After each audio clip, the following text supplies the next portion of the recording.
Archaeology, a branch of science that sheds light on the history of life and mankind.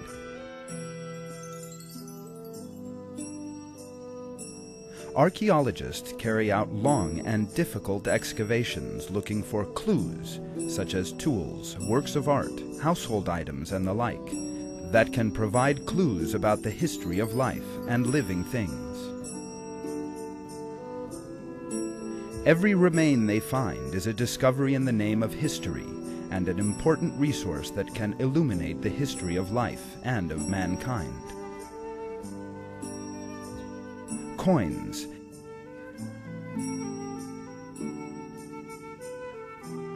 hand tools, kitchen equipment, and decorative goods all provide important clues about the lives of people in the past.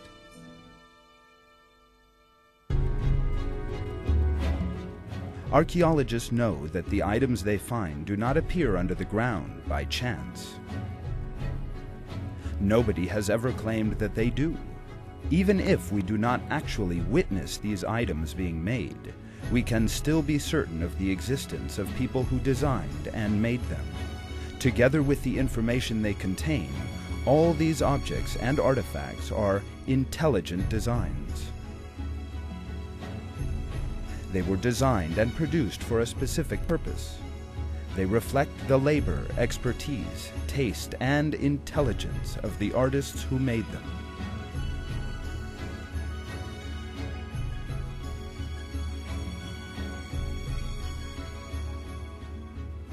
It would be quite irrational to suggest that any intelligent design came into being by chance, under the effects of natural conditions.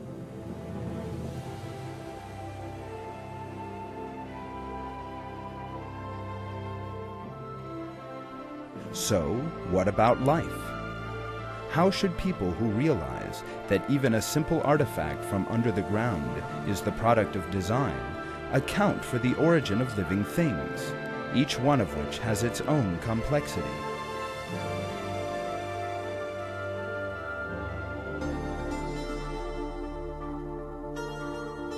Mankind has made enormous advances in science and technology since the second half of the 20th century.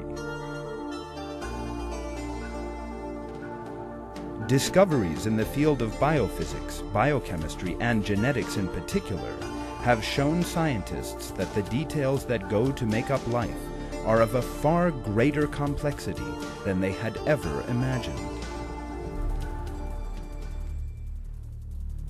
However, scientists who became greatly excited at the discovery of a simple remain were much less excited when they discovered the complex structure of life. This dilemma was expressed by the American biochemist Michael Behe, one of today's best-known scientists. Over the past 4 decades, modern biochemistry has uncovered the secrets of the cell. The progress has been hard-won. It has required tens of thousands of people to dedicate the better parts of their lives to the tedious work of the laboratory. The result of these cumulative efforts to investigate the cell, to investigate life at the molecular level, is a loud, clear, piercing cry of design. The result is so unambiguous and so significant that it must be ranked as one of the greatest achievements in the history of science. But no hands clapped.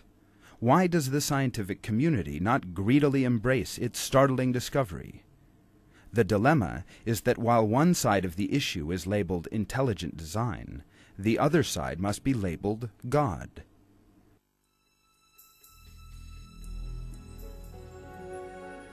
The cell and a great many living things in nature show us the superior knowledge, intelligence, and artistry of the Creator who brought them into being. That superior Creator is God, the Lord of all the worlds. He is God, the Creator, the Maker, the Giver of form. To Him belong the most beautiful names. Everything in the heavens and earth glorifies Him. He is the Almighty, the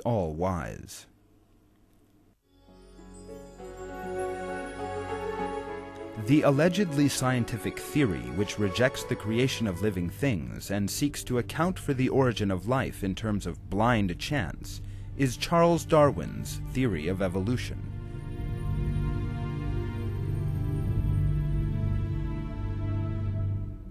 Darwin set out his theory in the book The Origin of Species, published in 1859.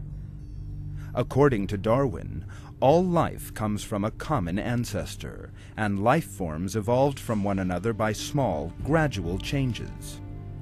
For instance, dinosaurs, which used their forearms to feed, gradually grew wings and took flight. Or bears, which hunted fish in the water, turned into whales over the course of time. Yet this claim was a violation of both reason and intellect, as well as science, and the theory, devoid as it was of any scientific evidence, clearly revealed the perversion of denying the existence of a creator. Darwin maintained that there was a constant struggle to the death in nature. According to his unscientific claims, food resources were insufficient, and there was a ruthless war going on in the arena known as Earth, one in which the strong and those able to adapt to natural conditions survived, and in which the weak and sickly species were eliminated.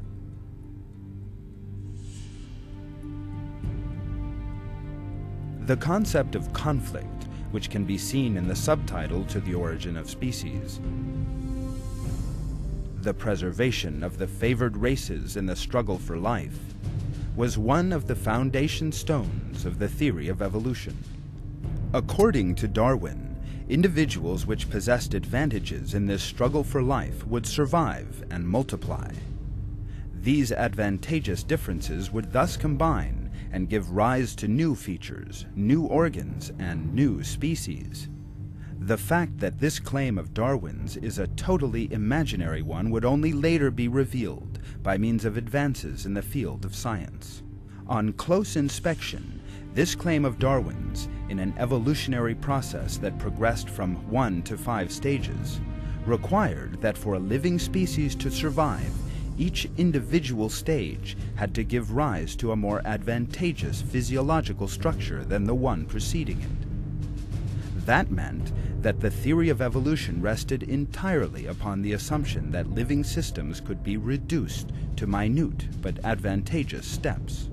Useful features would be chosen by the mechanism Darwin referred to as natural selection, and non-useful ones would be eliminated and disappear. In this way, beneficial small changes accumulating over the course of time would in the long term lead to one species turning into another. For Charles Darwin, natural selection explained the appearance of design without a designer. There was no longer any need to invoke an intelligent cause for the complexity of life. In effect, natural selection became a kind of designer substitute. This claim, however, could never account for exceedingly complex organs and systems, which are incapable of developing by degrees, and which cannot be reduced to a simpler form. Irreducibly complex organs and systems that will cease to have any function in the absence of any one of their components deal a serious blow to the theory of evolution. That is because it is impossible to propose that an organ that will not function in the absence of even the smallest of its components evolved gradually through a series of minute changes. Charles Darwin was aware of this and wrote in his book The Origin of Species, "If it could be demonstrated that any complex organ existed which could not possibly have been formed by numerous successive slight modifications, my theory would absolutely break down. But I can find out no such case."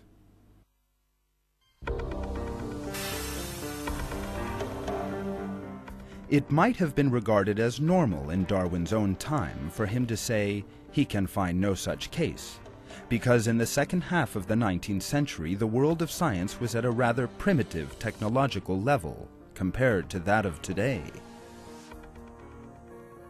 Under their primitive microscopes, life did indeed appear to have only a simple structure.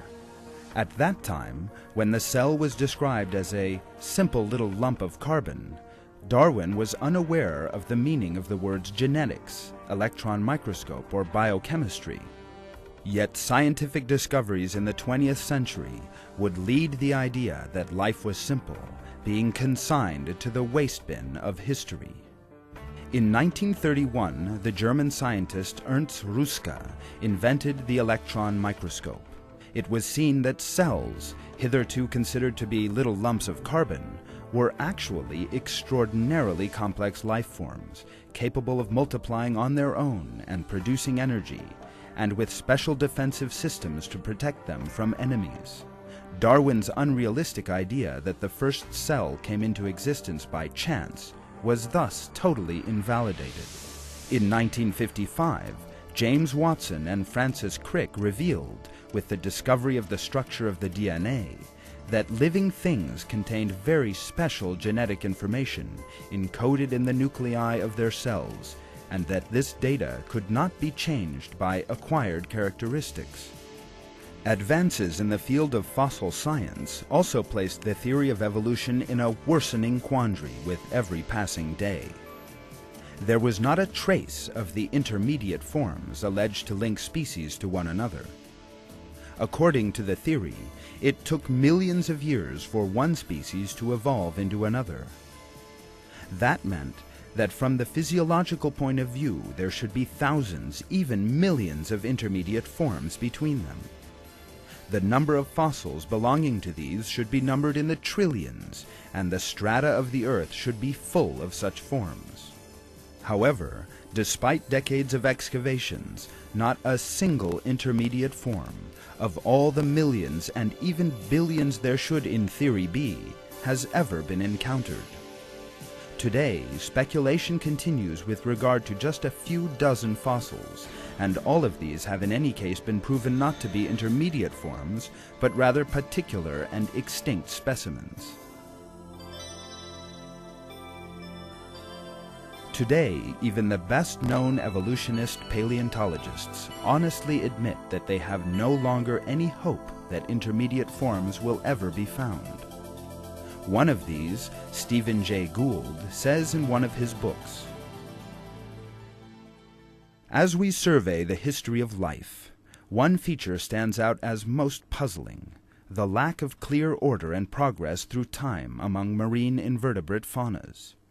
We can tell tales of improvement for some groups, but in honest moments we must admit that the history of complex life is more a story of multifarious variation about a set of basic designs than a saga of accumulating excellence. The eyes of early trilobites, for example, have never been exceeded for complexity or acuity by later arthropods. Why do we fail to find this expected order?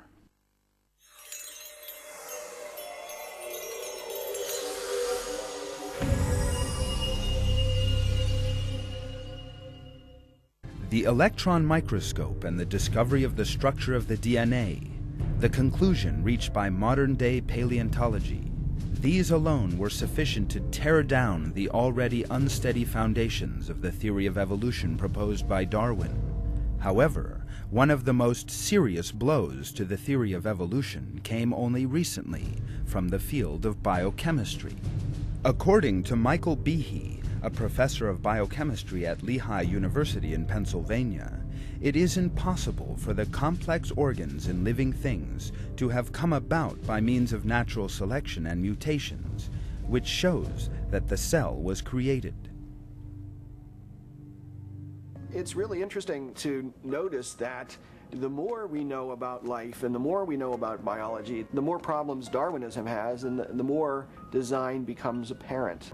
For the longest time, I believed that Darwinian evolution explained what we saw in biology.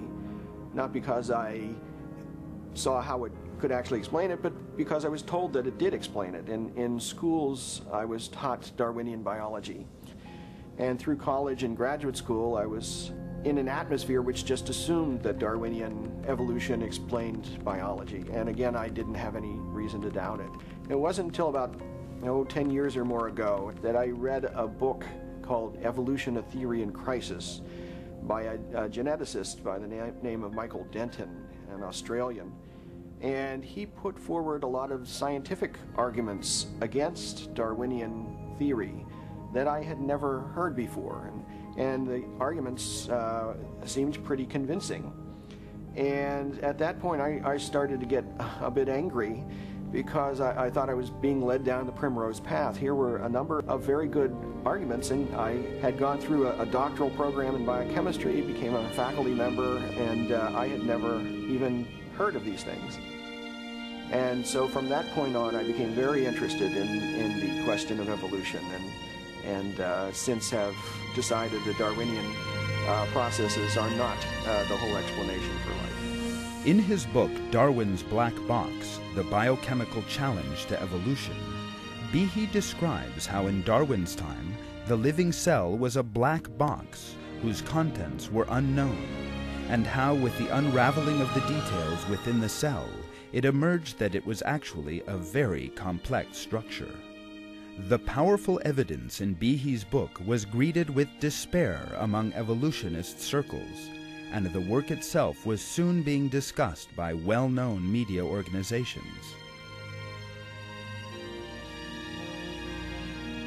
One of the points most concentrated on by Behe is that of irreducible complexity. According to Darwin's assumptions, complex organs in living things, such as the eye, ear, and heart, assumed their present forms by means of minute and gradual changes over billions of years. Scientific research reveals, however, that it is impossible for these organs, and in particular for the molecular machinery inside the cell, to have developed in stages. These are very complex structures consisting of a combination of small components. The system will serve no purpose at all if any of those components fails to fulfill its function. With these compound structures, these organs and systems possess a complexity that cannot be reduced to a simpler form. The best known example of irreducible complexity is the whip mechanism found in certain bacteria. The bacterial flagellum, a whip-like extension, has been known for a long time.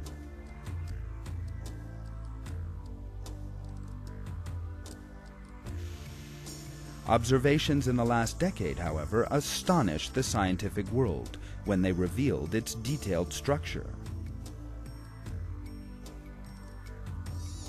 That is because the whip was shown to function not with a simple vibratory mechanism, as had been thought earlier, but with a very complex organic motor.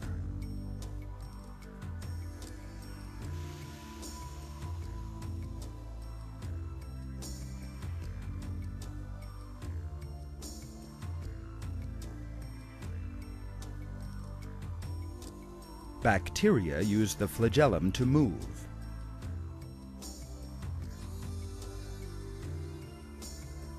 This whip is the only organ in the world of living things capable of a genuine rotating movement.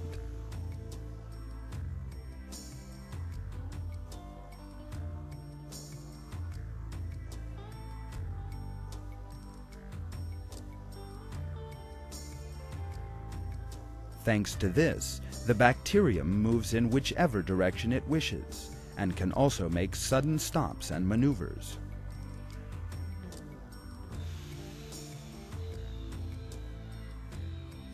Thanks to the flagellum's spiral fibers and the engine in the root, the bacterium can spin like a propeller.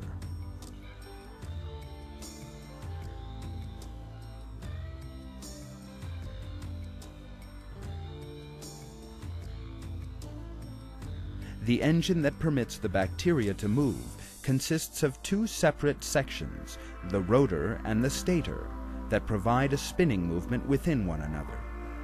Moreover, instead of ready stored energy, a flow of acid in the bacteria membranes is used as a source of energy. The engine mechanism consists of 40 different components, a structure with a complexity that cannot be reduced to a simple form.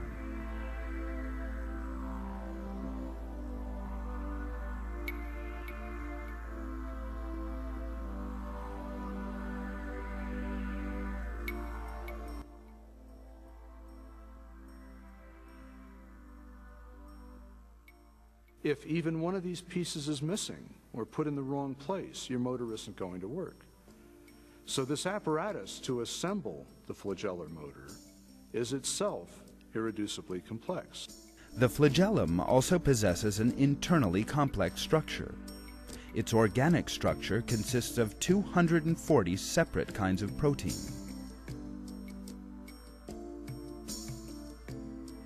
These components cannot have come together in small changes over the course of time to produce the bacterial flagellum.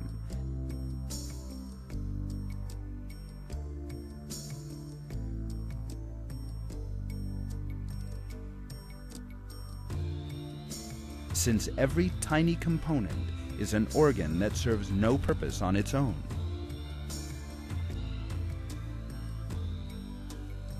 In the absence of the engine system that provides the rotating movement, for example, the bacterium would still be incapable of movement, even if it somehow came into existence by chance. According to the theory of evolution, organs that are not in use gradually become vestigial and disappear. From that point of view, in an evolutionary process consisting of 40 separate changes, any organ forming in the first stage will be weeded out by natural selection, since it fails to fulfill any function, and the evolutionary process will come to a halt right at the outset. This scientific fact is outlined by Dr. Jonathan Wells. The important thing to realize about natural selection is it selects only for a functional advantage. In most cases, natural selection actually eliminates things that have no function or that have a function that harms the organism. So if you had a bacterium with a tail that didn't function as a flagellum, chances are natural selection would eliminate it. The only way you can select for a flagellum is if you have a flagellum that works, and that means you have to have all the pieces of the motor in place to begin with. So natural selection can't get you the bacterial flagellum. It can only work after the flagellum is there and operating. This situation, which is true for the bacterial flagellum, also applies to its other components and organs. Modern-day science reveals the meaninglessness of the theory of evolution's claim of gradual development in the face of the complexity of the bacterial flagellum. Indeed, no evolutionist biologist has been able to account for the flagellum's origins.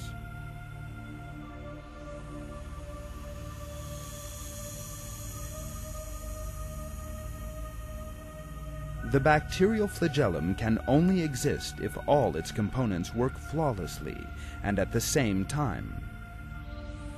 This in turn means only one thing: creation.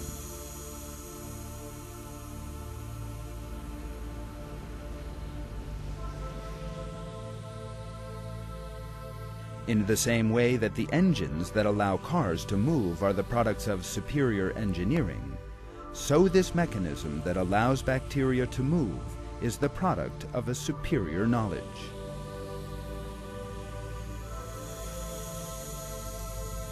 That knowledge belongs to God, the Lord of all the worlds. Living things came into being not through a random stage-by-stage process, but were created from nothing in a single moment. Almighty God reveals this in these verses from the Quran. God created every animal from water.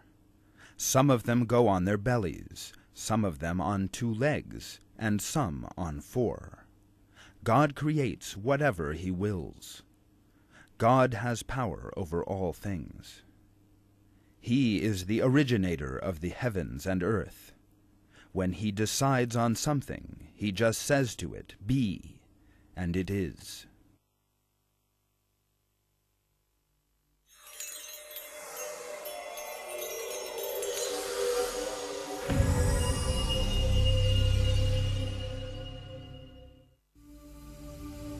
In the same way that structures that cannot be reduced to a simpler form demolish the claims of the myth of evolution, The fine detail they possess reveals to us, with the most striking examples, God's artistry and matchless intellect.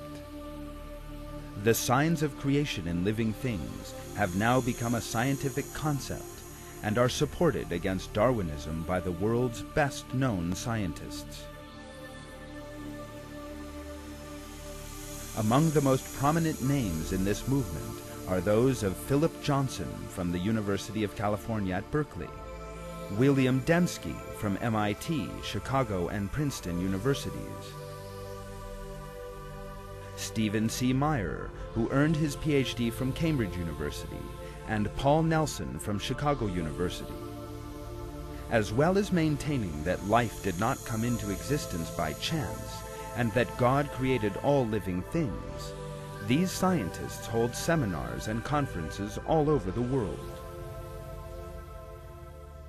Another organ that cannot be reduced to a simpler form is the ear. The human ear consists of several components, and hearing is the result of all these working in harmony together. A deficiency in any one of these components means that a person either becomes deaf or else suffers severe hearing difficulties. Brief details of how hearing actually takes place will enable us to understand how complex the process is, as well as the sensitive balances on which it is constructed. As we know, hearing begins with vibrations moving through the air. These vibrations are reinforced in the auricle.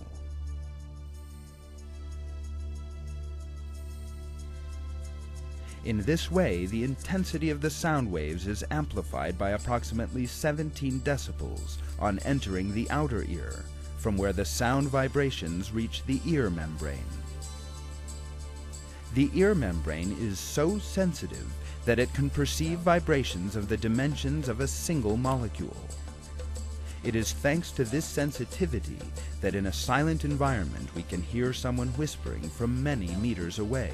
The ear membrane enhances the vibrations reaching it and transmits them to the middle ear. Here, there are 3 small bones in contact with one another in a very sensitive balance. These 3 bones, known as the anvil, hammer, and stirrup, enhance the vibrations reaching them from the membrane. The mechanical movements we have described so far began turning into sound in the region known as the inner ear. The inner ear contains a liquid-covered organ known as the cochlea. The final component of the middle ear, the stirrup, is connected to a membrane on the entrance to the cochlea. Mechanical vibrations in the middle ear are transmitted to the cochlea fluid by means of this membrane. The vibrations reaching the inner ear set up a wave action in this fluid. The inner walls of the cochlea are lined with small hair-like structures, which are in turn affected by the wave movements in the fluid. These tiny hairs move according to the wave motions in the cochleal fluid. If a loud noise arrives, most of these hairs move, and in a more powerful manner. Every sound frequency in the outside world sets up different reactions in these hairs. Fine, but what does the movement of these hairs signify? What possible connection can these hairs in the cochlea in the inner ear have with our listening to a classical music concert, recognizing a friend's voice, hearing the sound of a car, and distinguishing millions of other sounds? The answer to that question once again shows the magnificent complexity of the ear. Each of these tiny hairs is actually a separate mechanism located on 20,000 or so individual cells surrounding the inner wall of the cochlea. This movement opens the ion channels in the cells lying beneath the hairs and permits the entry of ions into them.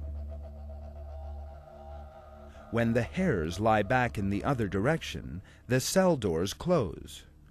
This constant motion constantly changes the cell's chemical balances and allows them to produce electrical impulses.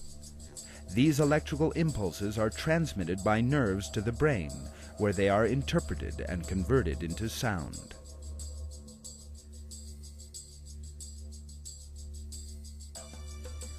Science has not yet unraveled all the technical details of this system. In producing these electrical signals, the cells in the inner ear manage to reflect the frequency, force, and rhythm of the waves from the outside world. This is such a complex process that science has not yet been able to determine whether the process of distinguishing frequencies takes place in the inner ear or in the brain. All the information we have considered so far shows that our hearing organ, the ear, possesses an extraordinary complexity. Close consideration shows that it has an irreducibly complex structure, because in order for hearing to take place, a great number of independent components need to exist together, fully and perfectly formed. If just one of these is removed from the ear, or else suffers a structural defect, then one will no longer be able to hear anything. In order for the ear to hear, such different elements as the external ear membrane, the anvil, hammer, and stirrup bones, the cochlea, and the tiny hairs inside it, all have to exist in perfectly functioning form. The system cannot develop in stages, because none of those stages on their own will serve any purpose. To suggest that an organ as complex as the ear was built in stages by a random process such as evolution is both unscientific and irrational. Organs possessed of irreducible complexity in living things, such as these, totally undermine the theory of evolution. They also reveal the fact that we are created by God. This same truth is revealed in one of the verses of the Quran. Say, it is He who brought you into being and gave you hearing, sight, and hearts. What little thanks you show. At the point we have arrived at today, science shows that life was created and reveals to us the omniscience of our Creator, Almighty God, the Lord of all the worlds.